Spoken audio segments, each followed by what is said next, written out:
Assalamualaikum warahmatullahi wabarakatuh. Alhamdulillahirabbil alamin wa bihi nasta'inu ala umuri dunya waddin wa ala alihi wa sahbihi ajma'in amma ba'd. Yang terhormat Bapak Mujibur Rahman MSI serta teman-teman semua yang berbahagia. Teman-teman, marilah kita panjatkan puji syukur kehadirat Allah Subhanahu wa taala yang telah melimpahkan rahmat dan hidayahnya kepada kita semua sehingga kita masih diberi kesehatan sampai detik ini.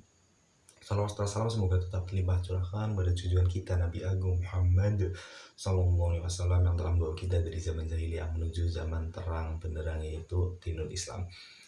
Jadi pada kesempatan kali ini saya akan mempresentasikan tentang radikalisme, paham radikalisme. Oke, langsung saja ya. Yang pertama itu paham radikal. Sebenarnya apa sih paham radikal? Jadi paham radikal adalah paham atau ideologi yang bertujuan membuat perubahan dan pembaruan sistem politik dan politik dengan cara kekerasan. Secara bahasa, kata radikal berasal dari bahasa Latin, yaitu kata radix yang artinya akar. Esensi dari radikal adalah sikap jiwa dalam mengusung perubahan. Tuntunan perubahan oleh kaum yang menganut paham ini adalah perubahan drastis yang jauh berbeda dari sistem yang sedang berlaku. Dalam mencapai tujuannya, mereka sering menggunakan kekerasan. Radikal sering dikaitkan dengan terorisme karena mereka akan melakukan apa saja untuk menghabisi musuhnya. Radikalisme sering dikaitkan dengan gerakan kelompok-kelompok ekstrim dalam suatu agama tertentu. Jadi radikal itu paham atau ideologi yang bertujuan membuat perubahan atau pembaruan sistem sosial politik. Intinya paham yang ingin membuat perubahan di negara, contohnya di negara Indonesia ini ya. Jadi mereka itu ingin merubah paham yang maunya kita berpatokannya kepada Pancasila, kemudian Undang-Undang Dasar, itu mereka ingin merubah semua itu sesuai dengan apa yang mereka inginkan, seperti itu, dengan cara-cara kekerasan. Nah, itu yang dimaksud dengan paham radikal. Nah, kemudian selanjutnya itu tanda terpapar paham radikal. Jadi kita itu tanda-tandanya apa sih orang yang terpapar radikal? Jadi seseorang yang terpapar paham radikal itu terbentuk dari respon terhadap kondisi yang sedang berlangsung. Respon tersebut diwujudkan dalam bentuk evaluasi, penolakan, bahkan perlawanan. Tidak pernah berhenti dalam upaya penolakannya sebelum terjadi perubahan drastis terhadap kondisi yang dikehendaki. Jadi ciri-ciri orang yang terpengaruh paham radikal itu intinya orang tersebut itu sering melakukan penolakan, sering tidak setuju dengan ketetapan-ketetapan yang ditetapkan oleh negara. Jadi intinya sifatnya itu selalu memberontak dan itu tidak akan pernah berhenti sebelum tujuan mereka tercapai, seperti itu. Kemudian selanjutnya itu konsep pendekatan persuasif untuk menghalau radikalisme. Nah, jadi di sini itu bagaimana sih cara kita menghalau radikalisme tapi tidak dengan kekerasan, dengan cara persuasif, mohon maaf, jadi dengan cara pendekatan seperti itu. Jadi yang pertama itu dengan merangkul dan mendekati individu yang terindikasi sudah terpapar paham radikal dan kekerasan. Jadi orang yang sudah terpapar kekerasan itu kita dekati, kita rangkul, kita intinya kita ajak bicara gitu loh. Bukan berarti kita tahu orang tersebut terpapar, orang tersebut itu sudah mengikuti paham radikal, kita musuhi. Nah, itu bukan seperti itu. Justru orang-orang yang sudah terpapar paham-paham radikal itu kita dekati, kemudian kita ajak bicara, ajak ngobrol, seperti itu. Kemudian yang kedua yaitu melakukan upaya deradikalisasi terhadap individu dan kelompok melalui dialog hangat dan diskusi bersahabat dengan menghadirkan tokoh dan mantan pelaku teror dan simpatisannya. Nah, jadi hampir sama kayak yang tadi ya. Jadi diajak, didekati, kemudian diajak ngobrol, kemudian di sini itu dengan menghadirkan tokoh. Jadi tokoh di lingkungan setempat itu diundang untuk ikut menasehati orang yang terpapar tersebut. Kemudian kalau bisa itu mantan pelaku teror juga diundang. Karena dengan mengundang mantan pelaku teror itu orang tersebut akan sadar bahwasanya hal tersebut itu tidak baik lah. Di sini buktinya ada mantannya, seperti itu loh. Nah, jadi seperti itu ya, mengundang tokoh, mengundang mantan teroris gitu. Kemudian yang ketiga yaitu komunikasi, dialog, dan diskusi tersebut dilakukan dengan basis keluarga atau kerabat dekat untuk memaksimalkan pengaruh peran keluarga dalam upaya menetralisir pembibitan dan penyebaran ajaran radikalisme. Lah ini jadi keluarga itu sangat penting ya.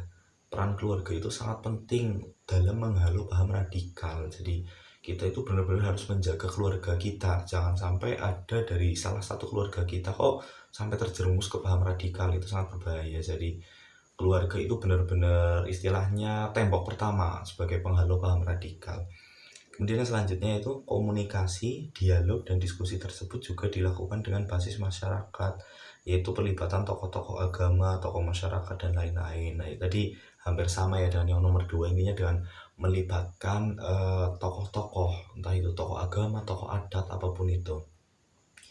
Nah, kemudian yang selanjutnya itu dampak radikalisme dalam kehidupan berbangsa dan bernegara. Dalam kehidupan berbangsa dan beragama, mohon maaf.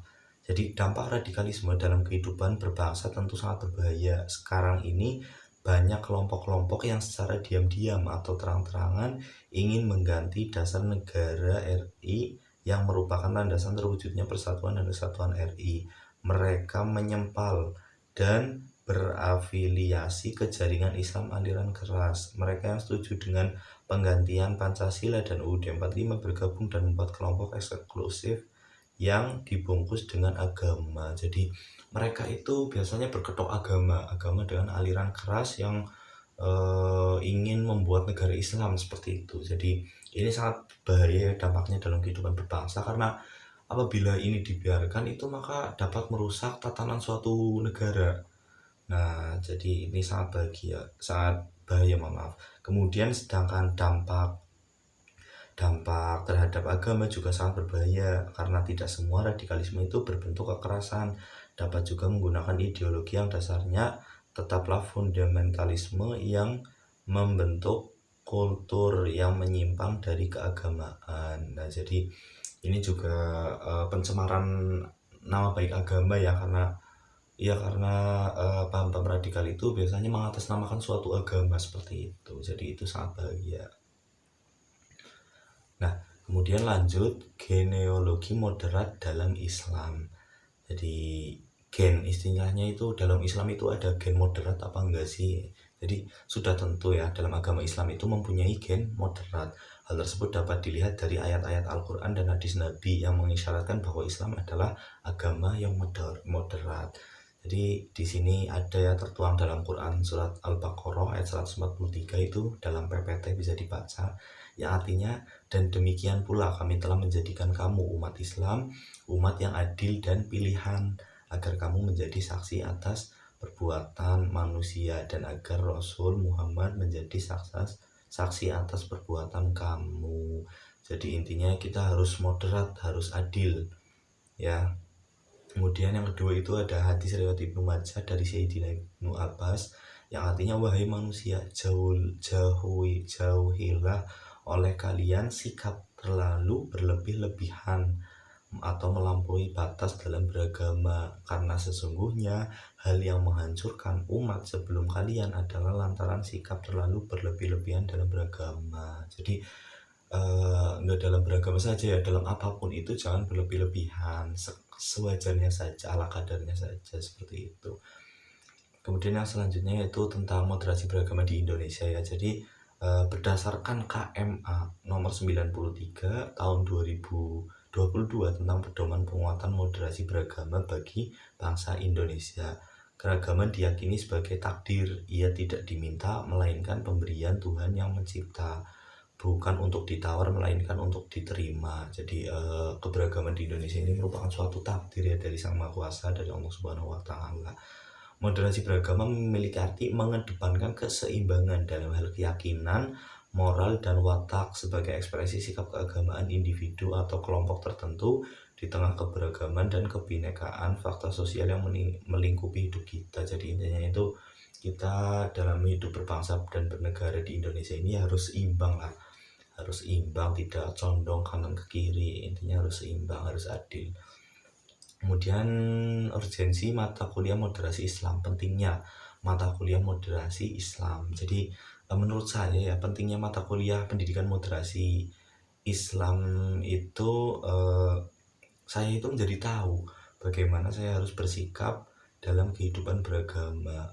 Saya menjadi lebih toleran, lebih berhati-hati, kemudian selalu bertindak di tengah dan tidak condong kanan kiri. Itu merupakan suatu keharusan yang harus dilakukan dalam kehidupan dalam berbangsa, yang mana kita ketahui bahwasanya bangsa Indonesia itu kan yang macam-macam suku, budaya, ras, bahasa dan lain sebagainya. Jadi mungkin sekian ya tentang paham radikal pada kesempatan kali ini. Kurang lebihnya mohon maaf. Wabillahi taufiq wal hidayah. Wassalamualaikum warahmatullahi wabarakatuh.